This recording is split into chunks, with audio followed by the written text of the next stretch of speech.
Manever I say ma PENDREAM TV. PENDREAM TV there, I see them yopo. You are once again welcome to PENDREAM TV, your #1 political hub in Ghana and beyond. Today we bring you another breaking news from the camp of Nana Ama Agyarko, alleging a serious corruption scandal in Tema Harbour, mentioning names of people as well, which I would like you to join me listen to what she said into detail. Ivan, on the other hand, has also reacted to OSP's. Ivan, on the other hand, has also descended heavily on the OSP and calling for his office to be scrapped because he sees it to be a political gimmick. We bring you all detail here on PENDREAM TV. Listen, Tema Harbour, me saba hobim. Tema Harbour, share unim Ghana Revenue Authority. 2012, yes, the last time boss make our 2012 to 2016. Make our first year, now your court, election petition court issues. But from 2013 to 2016, President Mahama Yedu, maintain a yana me can say, President Mahama Niema Wayano, and yan the fufro. One memono, a development, yan quine, yensi hospitals, yensi schools, yan for policies and mra, a bematim before water. But because of a Niema, sani greedy evil dwarfs. When we are evil dwarfs. 2012 to 2016, ministers, government appointees, MMDC is murdered. We are greedy, Tino. President Mahama Yeduma Batem because Satan and Kofuania Bre Fum E Pesika. Share hospitals. Oh, Debbie. Some Maritime, Ghana Maritime Hospital. Now be any UGMC. Yeah, wouldn't da. Even Afari ni me say one money at the adeno. President Mahama echo opposition. President Mahama echo opposition and sana ye adwuma papa we say ya ye. And sana ye adwuma wa ye. But now our Minister of Information, Minister say wo spokesperson, wo aid, wo here for ni nyina academ. 84 years we say ni there mo compensation. Me say mes katam. Me dismantle. Me Captain Smart. Ye back scatter mo dismantle. Ye be boom e wo krom ha. Early too much ni nyina said. The woman say obi no hu say President Mahama e 4 years pe. After the 4 years we num ni awoba. When na government next government no you are an appointment and no enya it will be on agenda and amayam we evil dwarfs and amugu abanim and amu fusika now no meka yesam yayi and then mu ya evil dwarfs ankasa. Ghana Revenue Authority Commissioner General o the report be by say enkrofo bi smugglers ya what diesel smuggling syndicate ya we invade taxes report am dey 2.3 million Ghana cedis and na no pay sa investigation akwakosi say because sa syndicate no e da so what Tema Harbour offshore fuel smuggling syndicate no omo da so what Tema Harbour ye ma mesia nyina ewom oba besia national security oba besia and was supervising. Sa offshore fuel smuggling syndicate that so what Tema Harbour Ghana Revenue Authority said this when the na buy 2.3 million Ghana cedis now. Commissioner General mo ka se mo hwehwe mu no. E ho report we akwakosi say. Share Parliament equal recess omu nim do mo beba omu hia sika. Na no speaker say indefinite wonim da omo befre omu hia sika enti parliament mai enkofu gu Tema Harbour the heart of Ghana's economy yeah Harbour no ya ti syndicate run family NGOs wo ho Commissioner General first one this the na buy na also we invade tax 2.3 million Ghana cedis in a way because weekend yesterday omo ye weekend syndicate na mugu Tema Harbour ho no no a man a supervisor no me say Tema Harbour the so-called national security for the Dumakogu one monwa mumu interest mu selfish interest evil dwarfs mu selfish interest and a mugu one mona moyen me be some say over the weekend yes say fu wenko am smuggle yenko ano eye kure be say 26 to 30 tankers yes so am start no Friday and Joe Saturday Sunday at the end be be say 12 midnight ebe Monday na che say tankers no o ma filili na wie mu evade taxes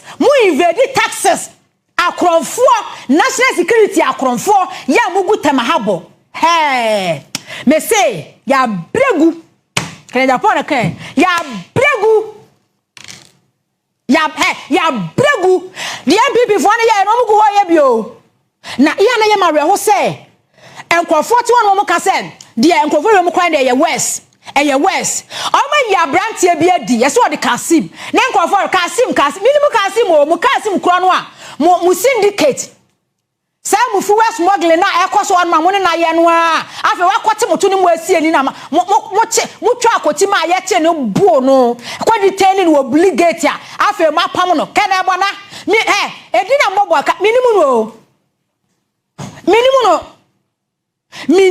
no mo Tema Harbour ho no mo e na ma form syndicate eno me kan se nkrofo ate ho se yeso obi asesa ne surname wuji awe ya ode me Rashida Mahama wuji awe ya was me Difuseni Dramani Mahama wuji awe ya was national security coordinator mi busuani no e na mudidi nsem nsemfon free senior high school policy no abane be wa ntwam ye hia sika dia kowuram mo go na mo wie sika finance minister Dr. Kesa to forcing.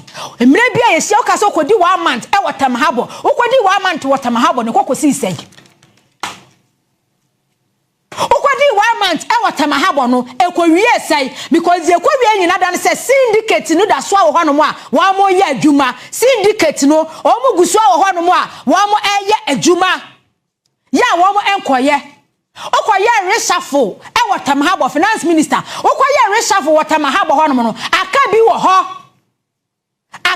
ho e na me kan say unless say ebinum no mo ho no no e bia NDC forum go mu ni maduma nani so enti wo mo boa wo mo ana say omo nanim kro no boyie omo na be bo NDC fo no ama wo kro no boyie enti maja wo mo ho reshuffle no okoye yi nkrofo no aka bi wo ho AC preventive ACP money no awate wono mo no yes niema a wo mo de ne ye MPP 8 years no oda so te wo no ye ntina ga na ha ye mrengu o ye mrengu da say ya bregu ena ntiatiamu yi ne ya bo MPP fu achi na mo so mo aba na mo ne MPP fu aka bom mu belutu grubbing evil dwarfs Yembrengu da Hajia office na wakwakoye Gapo ahono mo no Gapo afo se munyi ni fifiri o kana bona Hajia na na kwakosi Gapo ahono o se wo ye national security intelligence and monitoring no Gapo national security for mo office wo ho Black Star Line hono mo no office wo kwakoye adwuma adwuma no figure power for office one from because power for say illegalities, criminal activities now all supervise one pe. And yet there one pe. Say me kase me biemu a one he. Say oh me baso. Yes me baba be di agro. Me wie na me baso. And my besia mo Tema Harbour where the hadia and we go Tema Harbour and na kire say grubbing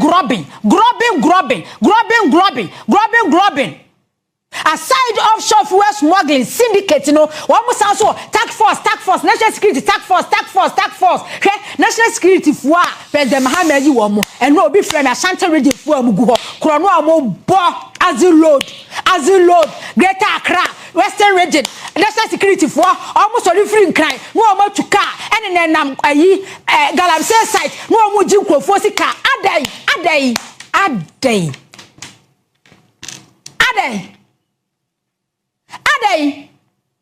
hajia ba koso ase friend say yi refa yeso ono enam na eba the meat na eba no so yeso ono so pinso hajia fo mugu me so yeah the so called national security operatives yeah do ma kogu Harbour no boni a wo mu die e ma ne mema man mema fuwe syndicate ebe siso yasi eba no omu communita ewa high see ni so wanu mo omu crofo communita ebe landia anajo yasi minister regional minister ka ho regional minister kora bi oyo oba okasa syndicate no ho NDC fo amom nyam ka ho ma me na adwuma na wo ye no hwe national security coordinator mo crofo na mo to magu abonten so omu gu animu ase and run me boss checkpoint na o ma ye odowenya ho no mo no customs checkpoint wo ho and near man wa ye load na ye de eba no e fa checkpoint e checkpoint na o ma ba odowenya na sa ha dia na sesa ne boys ene ne nkofo do makogu ho no mo no a o mo eye extortion no o mo say national security papa e die bay criteria authority powers bay e die na mugina aso a e dia na omo cheke ye nti ma ye sa checkpoint ni odowenya ho after customs dia na omo gi enkofo importers fo sika and you think we will not talk then na akufo ado ne nkofo no bo say ene wo si eja wo mo se mo de enu kwa say ye ka mo de na mo ba ye nche mo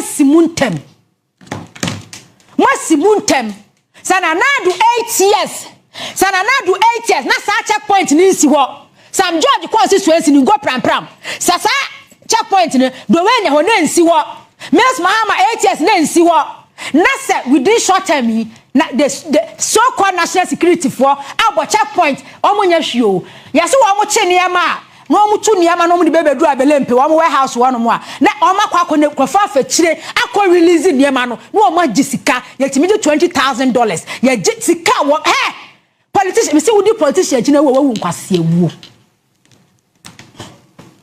wudi politician echi ni ye bo utuo na wo na atwa wani pai wejimi because the interest onu ni na busuafo interest enti na NDC grassroots mugu fia musun 1 year ni mu hwehwe adenti na national security office no wo kwata ma habo hono ma Black Star Line hono mo na ho hono mo no hajia wakwaje gapo hade aboso sisankuku no nkaka fa firi ho na mo kwata mo Black Star hono mo yese torture ne de mo fa ne nyehwe because obia report by national security coordinator enti Black Star Line hono mo no penifo mvo mo nyehwe syndicate na wata ma habo hono mo de bokro no hwe adenti ene wo so obi importer de ne niema ba eniema no okofa free China no otimi suave system no wan suave o eniema no a wode ba no anyama sem na meka se container na wo ya wo betue bibia pepepe ade na bedu Ghana se nipa no a wode niema ne ba no yema ni ntue bibia pepepe no onyimpie international security for no so aho process na examine niema scan no mo scan no se niema e wo mu no e wo se so ready a no ma ye ni se green no ma gi hu sika ade na so re no make say green no wagi hu sika duty 100,000 wo betu 80,000 no ma chedi no ma twem 25,000 e de ama ban no yenso so net yenso so china enti sa syndicate cartel syndicate na mate e wo various harbors takwade harbor Tema harbor ene we say borders no kwade time enti chese abai bai we yam pese me kwa national security we yam pese me run we yam pese me kwa harbor we yam say ya say kro no na mkwa akobo tina was say kro no na mkwa akobo national security coordinator eno a me ka kire mu biem ya so say police for edom kogu national security say ya na eba constable no de komu no de fa ha no mu jejina kwa ho no mu jeje 116 no mu enti edu omu tiri mu dem mani mu gu ase wo krom ha na president Mahama so wo de wani to so be failu Office of the Special Prosecutor an issue no and Osman be fanya politics bebre and so you to convince US for say you can for react as one pa I'm serious. I think say they should just shut up na no mbeboa because you see maybe ye general sia no ho Ghana for have gotten to a point they want people to be held accountable for their crimes. Yes, because you may know many several other people over the years consistently lambasted Kenuforiata for some of the criminal dealings in some Neemana or put to the economy of this country in danger. And he acted now or acted time, no, not it was in good spirit. Now say or they have been fine a year, brabe yi wa no nka wodi mirika na babe yi wa no but his unwillingness, the reluctance on his part to even make appearance oba be yi na no kire say nsam na ye ka no aye no kire say indeed dream na na odi o man no di because be so onya na for why asem na kan Kenofra ta asem na make onya na for because no wafa na be di president na ya friend say me wafa say braba ya finance minister and then he was playing lord over even his own party people. When this office of the special prosecutor was created, my first comment, I remember it very well, sir, it was nothing but a useless creation. Office of the Office of the special prosecutor. Your first comment? My first comment, I remember it very clear. Our Radio Universe, our University of Ghana campus. Does it still remain a useless? It still. I'm for so bad now, so. Mo kasa also on chia koko. Menu also on chia bebe. Nti no for so bad now also. So it still remains a useless creation. Makase. So we are minus or person fighting corruption. It's not about the many institutions you create. It is about the political will on the part of the actors to make sure say available office no more on all resources to be at their effective way of making media adwuma. Office of the special prosecutor and I'm for say independent body in the first place and yet independent. Because I am answerable to the Attorney General Department. Because a static case or take here, the Attorney General can file for discontinuation of the case. So where lies your independence as a body?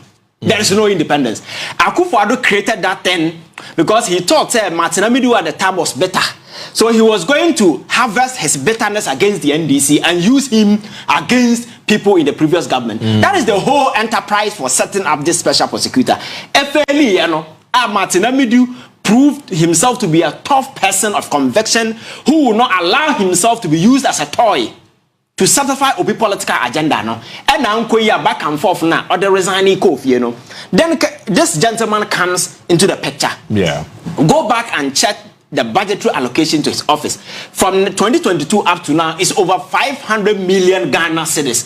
Now bisa won say so be na Ghana nya free so cause onyam fa akukọ kran kokọ to makukọ ndi for there be a press conference now oba no sounding so emotional hymns and then no ka we there be a wo de obi etata na obi ma wo nya wadwuma and why don't you resign and go home? It means the willingness in the say the fight corruption na they set that particular office, that wasn't idea. It was just there just to play around issues, just to make people know, say, oh, baby, when you know in reality, on your share. So the intent of Akufo-Addo to set up the special prosecutor and say, I see. Because ordinance I say, oh yeah, but in reality, he's not doing anything. Me tia Abrante no kind of the spokesperson so made that pose when I say, your friend say, when him say NDC for the pressure ma Attorney General NDC for one the pressure ma your friend say, in Ghana obi can say man papa na NDC for one the pressure ma Attorney General this for no more Togo for no more your friend say Nigeria for. They are Ghanaians. And they are entitled to, because every Ghanaian, before the election, we got convinced a certain group of criminals stole our money. And we want them to be held accountable. And when I cover that particular case, and I also we investigate it. Because this whole extradition process, I have a problem. They say, JB, this is how it is. Answer a bit me extradition will be from the US, First, what you do, they say, Ube indicted the person by a court of competent jurisdiction. But to do that, you also need all the facts available case, Then you officially document relevant legal laws. Indeed, now what's the Foreign Affairs Ministry? Attorney General, we are communicated through the diplomatic channels to the US, your friends, the Department of Justice, and then your friends at the State Department. So the State Department will look at all these facts. Now we'll be some relevant questions. In the first place, are there more accusing is a crime or Ghana? But is it a crime in the United States of America? And if they're able to find that connection, then it means that you're then you'll be say, case now what charging the panel. Is it politically motivated? And I say, just watch hunting. To prove that, you need to have investigation now. Because I never show cause indeed. As I'm not company panel, and yes, a political witch hunting. Investigation facts that can near IHS indeed. I didn't Ghana madam wabumbra and at the corner sign ebu mraso e United States of America because political corruption anywhere no in any civilized democratic dispensation no a crime across border cross-border crime for them. So DOJ and the State Department established that particular thing then they will have to take it to a court in America. The magistrate court for a judge to also determine all these facts to make a point say indeed and some na Ghana for air can say abrantia na ye we no say no crash, so the judge will also give it a pass. Then it will be referred back to the State Department, and the State Department will make the final determination. And in making that final determination, they will have to look at other facts as well, and human rights violations. Which will not be extremely too much difficult for a government to exactly. So I'm laying out the process that has to be followed. So I say idea messy. Mother Attorney General and go ahead to do that. You know, I had the critical fact because you can't just say fact be the fact now what they call will be subjected to judicial review in America by a court of competent jurisdiction. And here you need a court of competent jurisdiction to indict him. And this is who need fact now. At the end of we're not saying what they call catch America for an answer. That is why the AG is unable to proceed because relevant fact now. The American authorities will have to examine to establish the legal sanctity. Say, indeed, nipa na yeno say na and sana yaka ho asem. And then the last time Batana Cȧrtel said, whenever you are dealing with extradition, that's a nipa no play. I am sick kada. Making this whole process nonsense. Yeah. Especially when he's able to show cause indeed. On your well, they will have to go through another legal process. What is happening? So I don't know. It's not as easy as. But then naturally say nipa no mbedi o man say mamboyefo to the point to say at the papa no ya nka wa ukrom ni o ma me firi papa firi ha say. Won so no konkoto obi krom pretend say wo yara when indeed you are walking gallivanting on the street of the United States of America on daily basis. That alone indeed, and Crawford on Bedio mines ya mamboyefo because about the finance minister won't even call Krum.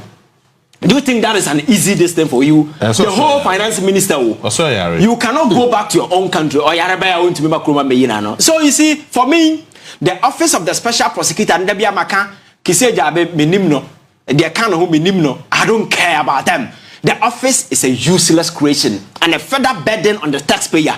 Let us dissolve that particular office and for so be a so now resources now they finance the office of the special prosecutor no young fan call the AG's department now you widen the capacity now you're making sure say they are able to have the various regional offices will also be effective. Some because prosecution and again I've listened to a lot of people who argue say second of all Argentina yen trying in absentia. You see, it doesn't work straightforward just like that. Because for a court or or try or be in absentia, no, you must have exhausted all the alternatives available. Into court of a say, did you follow through with extradition process? What's it there be? Then how do you want me to? Yes, try in absentia. It cannot happen in the court. What I say. So we need to exhaust this particular process first. Now say at the papa be and free and no now bet me say try in absentia. Ghana will not be the first country to try people in absentia. Makacho after the Second World War, Nazi for no mudi sanse munu most of them even though they were dead, they were tried in absentia. But Kenoforiata then people should also know him for who he is as a person. These are mamboya for better no mind so. Omodo mind be dia grobe ye nsem and then ono ankasa ne krokro to me. So for me I think you see the Attorney General should look at other issues. Now we know say or they need to they should take full custody of the entire investigation and they should push it to any other investigative body to work on this particular thing and speed up the process, because if there is anybody you're prosecuting and now Ghana for will be happier. It's kind of because of the economic way of and for the office of the special prosecutor, it's not personal. I think the office is a useless creation and must be disbanded. Let us take the act back to Parliament and revoke it and make sure we keep wasting state resources. Thank you for watching. If you have something to say about this video, please do leave your comment below. Like, share, and also subscribe to the channel to keep you updated. Until next time, keep watching PENDREAM TV. Thank you. Dedi kama mamena PENDREAM TV ase. Na so far so good. Say open online portal e wo Ghana. Nipa share, nipa follow, nipa comment here. To my best of knowledge, without any biases, PENDREAM TV.